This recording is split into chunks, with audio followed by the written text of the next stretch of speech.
Hey, quick warning before you go any further. There are going to be spoilers in this episode. Okay, bye. Hi, I'm the queef beneath your wings, Yvonnedeculo. You know, like wind beneath wind beneath your wings. Thank you. Okay, so then here's what I immediately came up with, which is not what I originally came up with, but I'm gonna do it and we're gonna see how you feel. It's not even funny, it's just stupid, but it's making me giggle. And I'm the quiff above your vagina, Glumm. And welcome to the Victory Lap, where we will be discussing the most recent episode of Season 3 of All Stars of RuPaul's Drag Race. This is a lip sync. What part of a lip sync do you not understand? Welcome to episode 7. We are one away from the crowning, and I'm crowning as we speak. One of my favorite parts of this whole episode was near the beginning when Trixie was like, so Dela's gone. And for all of us, that's kind of like when your pretty friend doesn't go to the prom and you're like... So BB didn't reveal her lipstick. What did you think about that? Do you think that was genuinely a respect for Dela, or do you think that was a power play? I don't think it was a power play. I just think it was an opportunistic way of getting out of having to show her lipstick. It was very opportunistic. Given her reticence in doing so, it would tell me that, you know, her choice was not to bring back Morgan, and... Yeah, I definitely got that. And I don't know who she would have sent home, but I mean, obviously she picked somebody to send home. So then if she revealed it, she would have to back that up and explain why she did that. So, and that'd be really awkward since there's only one challenge left till top 4. Right. So then she's like losing her last opportunity to keep some allies. Right. Out of respect for Dela, I am not going to show Why is she it. French? You're like that girl from Most Popular Girls in School, Saison Marguerite. Saison Marguerite. That's what you're kind of giving me right now. Oh. So we got Nancy Pelosi to come into the workroom, and I thought that was such It was an cool, odd but- thing, but it was really cool. It was right up there with Lisa Kudrow coming in. Kind of on a different caliber, but I understand where you're going. Of just and look at this special guest we have in the workroom. They couldn't make it for the full episode, but here you are. And it wasn't even a walkthrough. It was literally just, hello. All right. So Morgan got to divvy up the roles for our main challenge, which is my best squirrel friend's dragsmaid's wedding trip. Yes. Which is a mouthful. Which is something that I've only heard once in my life. I don't know how well she did with it. Yeah, I thought some of her choices were a little strange, and especially giving herself such a muted role. If I were returning, I would have given myself, even if it was like within my comfort zone, I would have given myself the most outrageous big character to prove like I deserve to stay here. So I could have done everything with it. The only one I was really pleased with was when she cast Trixie as Sharon Frockovich, which if I was Morgan, that's the role I would have picked for myself, because I feel like that would have been more in Morgan's wheelhouse. However, I thought Trixie did such an amazing job with it. Even though it wasn't the one she wanted, it was the one she deserved. Yeah. Because she did great with it. I actually would have cast Kennedy as the queen? No. I would have put her as the queen. I would have put Kennedy as the Octavia Spencer character. Really? Yeah. Okay. And I would have made Shangela the singer-dancer. Yeah. The thing with the singer-dancer character is that she was described as someone who thinks she can sing and dance. And Kennedy was like playing it off a little too serious. And I think that Kennedy should have played it like Grace Adler.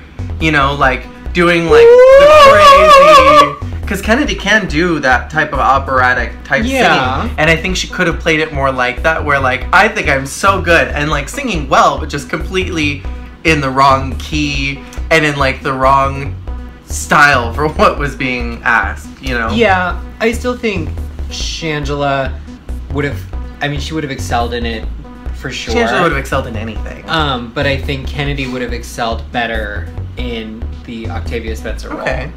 There was no helping BB in this. I don't think she understood any of the characters, so I don't know what she could have done. I don't think BB's an actress, so I don't think there was any helping her. How much you want to bet that if Dela stuck around, she would have been given the queen role? Oh, 100% Dela would have been the queen. And it would have been Dame Maggie Smith all over again. And it would have been loved fantastic. The Octavia lines were funny because it was referencing Octavia Spencer, right? Right, From The Help with the poop pie. I don't think it was a particularly hilarious character. But... No, and I also don't. I mean, the lines were funny. I also couldn't tell how much of that was actually what was written for her and how much was just Shangela being Shangela and ad-libbing. She was playing the same character she always plays. It was nothing new and exciting. I just have to go on record as saying that. None of these girls are on my team. I don't care anymore. I thought she was hilarious. She was funny, but she was funny as Shangela. She was Shangela being Shangela. Well, no one asked you. And then we get to the runway, which is red for Filth. Who do you think was the most successful in the runway? Honestly, my favorite was Trixie's. Mine was Trixie's as well. It was such a fun idea on the theme. It was a fun take. What I appreciated about it was that it was a combination of both. It was a play on the title in both ways it can be taken. Red for Filth, which is, it was red, and then red for Filth. With the books. Bitch had books on her head. On her head, she had books on her head. My second favorite, though, would be Morgan's, actually. Morgan's was fierce. Morgan may have failed hard on the challenge, but she delivered on that runway. She was giving you, she was, just like they said, she was giving you those wonderful victory rolls, a la Judy Garland, Meet Me in St. Louis, rockabilly, hooker thing, but then that pretty demure face. And then throwing it back to Scotland. Throwing it back to ye old baggin' pipins. But then with the full breasticle plate, it was just, it was fun, and I love a good tartan fantasy. Yeah. My least favorite of the whole thing, honestly, was Shangela's. I didn't love that vivacious Ursula thing. I'm gonna tell you something. Shangela felt like one big gimmick to me this whole episode. It was a gimmick after a gimmick. This is literally just Vivacious's one runway look in red with an inflatable section. Desperation. I also didn't love the hair on it. I also didn't love BB's Valentina thing. I didn't like the way the dress was constructed. See, it's funny you say Valentina because I just thought she stole some stuff from Kennedy's closet. Okay, with all the sequins and everything. And gluing the rhinestones to her face. Speaking of Kennedy, her dress was gorgeous, but it was beautiful. So simple. It was so simple. Here's the problem with Kennedy's. I say that in a Forever 21 red sequin dress, but I'm also not a RuPaul's Drag Race. It was beautiful. It was and gorgeous. I would actually give her, personally, more points than Shangela. Oh yeah. The dress was gorgeous. Because it had like sparkly fringy things on it. It was just legitimately a beautiful dress. The makeup was a little off, but I didn't mind the hair. I thought the hair was nice. The dress was beautiful. It was fitted. It was gorgeous. It was red for Filth. And so I would actually rank her higher than Shangela. Oh yeah. But I will say it was boring. And it's a very similar silhouette from what Kennedy's given us before. Yes. It was beautiful hair, but things we've already seen. Like, it was all very well done. If I hadn't seen it. If I hadn't already seen it too many times before. Which contrasts that with, you know, it's the final runway before the top 4 challenge. Every queen always goes for the big, the glamorous, the excessive. Which is why Trixie's was so fun to me. Yeah. Because it wasn't the big glamorous gown. It was simple, it was cutesy schoolgirl, and it hit the assignment right on the head and did it with a wink, wink, nudge, nudge, which is also why I really enjoyed Morgan's, because it was the challenge. It was red for Filth, but it was tartan, which I can't remember the last time I've seen tartan on Drag Race. Violet Chachki. I was gonna say, I think Violet Chachki and her thing that she wore for that quick runway that I would have loved more of. More of that. I think that's the last time. And then the reddish victory rolls, like the full Scottish last fantasy. It was elevated and it was extra, and it wasn't just a red tartan dress. It had that giant bagpipe sleeve, like a mutton sleeve. It had the slit, it had the ruffles, and then it had, for no reason, a window right here. A nude piece red window. So it was just exciting and it was different.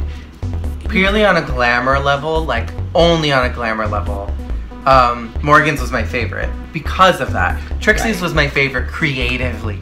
Yes. But for glamour, Morgan snatched it for me. Right. Because at this point, you can't just do a beautiful full gown. You have to have something within that. An element of surprise. That is not a whopped hairstyle. That is not bejeweled face.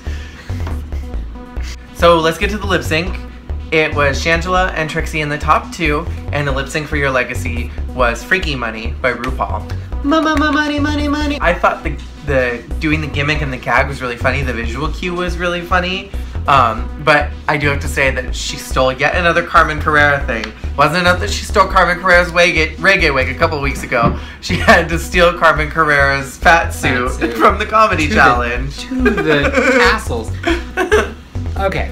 It had nothing to do with the song, but it was a fun gimmick, and I buy a gimmick. Here's what I will say. It was funny. I laughed. It was hysterical. It was hysterical. You and I were both wheezing. I was wheezing. It was hilariously funny, but it was kind of a cheap thing to play. But it was a cheap gimmick to throw out to steal that away from, honestly, Trixie, who deserved it more, I thought, when you look at the overall episode. Sure. Oh, the overall episode, yes. Looking at the full episode, Trixie did better in the challenge. Trixie went outside of the box, went against the norm of doing a big glamour look for the final 5 runway. Secondly, what I will say, because I have seen this online, and I do want to address it, is that a lot of people were offended of the gimmick of, oh, so because it's a fat girl, it's funny. Well, when you put it that way, now I just feel like a bad person for laughing. However, I laughed. I'm a chunky girl. I'm a curvy girl. I got 2 chins, I count 'em. So, you know, I thought it was funny. What I will not concede is that I do think it was a cheap shot at an easy victory. Sure. I will but it was concede. funny. It was funny. So I'm playing my Gemini card of two-sidedness and saying it was funny. I'm offended. Just call me Sia because I like cheap thrills. Ah! So Shangela won the lip sync. She picked Morgan's name. I mean, really, who else was she gonna pick? Oh, I mean, I said it. When they said, when Bendela was like, I'm bringing back Morgan, I said, okay, she's going home next week. One last thing I wanted to say about Shangela, because it was part of a larger narrative.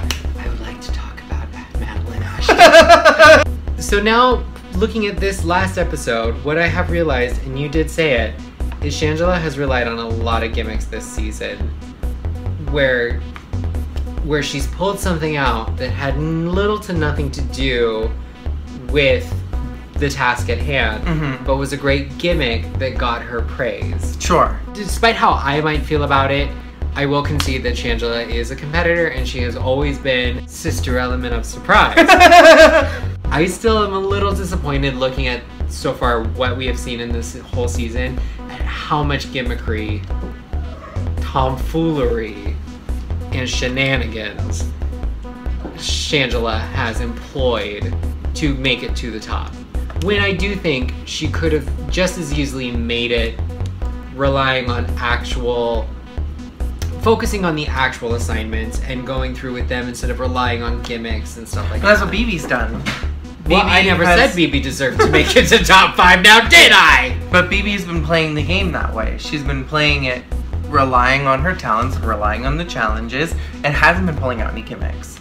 So, I don't think that's totally fair to say because we are almost bored with BB's performance. And I feel like if Shangela wasn't pulling out the gimmicks, then I feel like we'd be bored. I don't want a shady trickster Daenerys ta-ta-ta-ta with the crown. Which is why we should take it back from Alaska. Oh no. I personally really want Trixie to win. At this point, she's the one I feel happiest with having the crown. For whatever reason, I mean, obviously I have my own strong personal feelings about Shanji, but for whatever reason, it just does not rest easy upon my heart. It doesn't rest easy within your soul. Within my soul, of her wearing the crown. I don't know why. Suck on a Capri Sun and know that this is God's will. Let us know who you would like to win in the comments below, and we will be talking about the finale next week. Thank you all so much for watching. Be sure to tune in then. See you then. And then also stick around because we're going to be doing our draft pick. Finally! Bye! Nails by Target. No nails by myself.